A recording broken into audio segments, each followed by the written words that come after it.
Hello guys, welcome to in my channel smart study. Guys, आज हम directorate of education की तरफ से दी जाने वाली वर्कशीट नंबर 7 करेंगे, जो कि क्लास 8 की है और सब्जेक्ट है सोशल साइंस। ये वर्कशीट 16 अक्टूबर 2020 की है।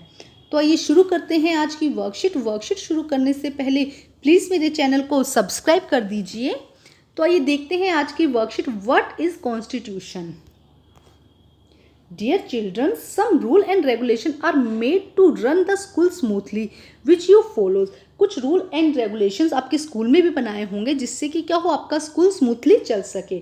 Similarly the rules and law collected as a document to make any country rule legally and smoothly are called constitution. इसी तरह किसी भी देश को स्मूथली चलाने के लिए कुछ रूल एंड रेगुलेशन बनाए गए हैं और एज ए डॉक्यूमेंट्री फॉर्म, मतलब कि एक बुक में उन सब रूल एंड रेगुलेशंस को लिखा गया है, जिसे हम क्या कहते हैं, कॉन्स्टिट्यूशन। देखिए क्या लिखा गया है, the rule and law collected as a document to make country run legally and smoothly. किसी भी कंट्री को स्मूथली और लीगली चलाने के लिए एक डॉक्यूमेंट लिखा गया है जिसे हम क्या कहते हैं, constitution. In other words, the constitution is a set of fundamental principles और established precedents which help to run a state and organisation. क्या कह रहा है कि कॉन्स्टिट्यूशन एक फंडामेंटल और प्रिंसिपल रूल्स हैं जिसके थ्रू क्या किया जाए, किसी भी स्टेट को या ऑर्गेनाइजेशन को स्मूथली क्या किया जाए, रन किया जाए। It is a fundamental law of any country that determine that the outline and main function of various organ of government। ये क्या करता है, ये एक फंडामेंटल लॉ है जो जिससे कि क्या होगा, किसी भी गवर्नमेंट के फंक्शंस को, जो गवर्नमेंट्स को काम करना है, उसके बारे में एक आउटलाइन दी गई है इस फंडामेंटल लॉज में, इस फंडामेंटल बुक में। It is established a relationship between the government and the citizen of the country. इसके अलावा इसमें क्या दिया गया है कि कंट्री और जो पीपल है, वहाँ के सिटीजन्स है, उसके बीच के रिलेशनशिप को बनाया गया है कि एक दूसरे के साथ कैसे समायोजित करके ये रह सकते हैं। तो फर्स्ट देखो बेटा, ये है कि जो कॉन्स्टिट्यूशन है वो एक बुक है, उसमें पूरे देश के जो लॉज हैं, कानून, नियम, उन सबको उसमें लिखा गया है, लिखित रूप में है उसके अंदर, जिसमें हर जो भी हम कहते हैं ना, भारत के संविधान में ये लिखा गया है, भारत के कॉन्स्टिट्यूशन में ये लिखा गया है, मतलब कि हर एक जो लॉ है वो उसके अंदर रिटन में है। और उससे क्या होगा, उसमें टाइम टू टाइम हम चेंजेस कर सकते हैं, टाइम टू टाइम आने पर धीरे धीरे उसमें चेंजेस हो रहे हैं, बट क्या कहा जा रहा है कि वो रिटन फॉर्म में है। ठीक है। Doctor Bhimrao Ambedkar is known as the father of the constitution. तो कॉन्स्टिट्यूशन के फादर किसे कहा जाता है, डॉक्टर भीमराव अंबेडकर को। He was the chairman of the drafting committees. It took 2 year 11 month and 18 days to prepare the final draft constitution। तो उसको बनने में कितना टाइम लगा, 2 year 11 month and 18 days।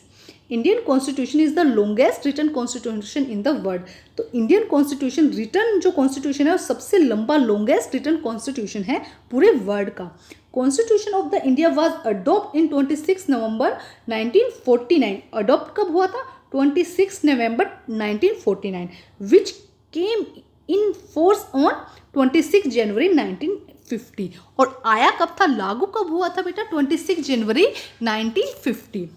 तो आइए करते हैं question answer. Filling the blanks. बेटा देखिए first question, filling the blanks. The constitution of India implement of, कब हमारे जो इंडिया में इम्प्लीमेंट हुआ था, 26 जनवरी 1950 को। ठीक है। नेक्स्ट क्या है, the Indian constitution was adopt on, adopt कब हुआ था बेटा, 26 जनवरी 1949 में। ठीक है, यहाँ से आप लिख लीजिएगा बच्चे। अच्छा, dash is known the father of the constitution, Indian constitution, doctor Bhimrao Ambedkar. देखिए सारे क्वेश्चन आपके यहीं से ही है बेटा। Doctor Bhimrao Ambedkar is known the father of the Indian constitution. It took 2 year 11 month and 18 days 2 year 11 month and 18 days to prepare the final draft of the constitution। तो first, second, third and fourth. ठीक है students, यहाँ से बहुत अच्छे से हो जाएंगे बेटा, आगे से आपको कहीं देखने की जरूरत नहीं, सीधा यहाँ पे लिखा हुआ है first, second, third and fourth. Next देखिए, व्हाट इज कॉन्स्टिट्यूशन। तो आइए करते हैं इसका आंसर बेटा। देखो यहाँ पे बहुत अच्छे से दिया गया है, the rule laws collected as a document to make any country run legally and smoothly are called constitution. तो बेटा फर्स्ट का आंसर आपका यहाँ पे बहुत क्लियर दिया गया है, the rule laws collected as a document to make any country run legally and smoothly are called constitution.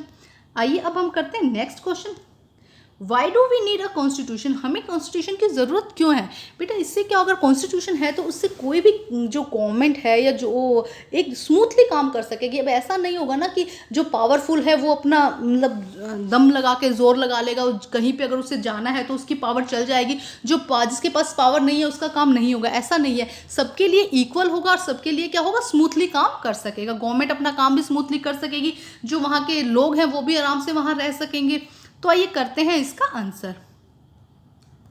तो आइए करते हैं answer number 2। Constitution is required to run any country properly, मतलब सही तरीके से कंट्री को चलाने के लिए हमें क्या चाहिए, कॉन्स्टिट्यूशन चाहिए। It give people freedom to work within the ambit of rules, अपने रूल्स के अकॉर्डिंग जो हर पीपल को फ्रीडम दी गई है एक इसके दायरे में कि वो इसमें रहकर अपना आज़ादी से अपनी ज़िंदगी को जी सके।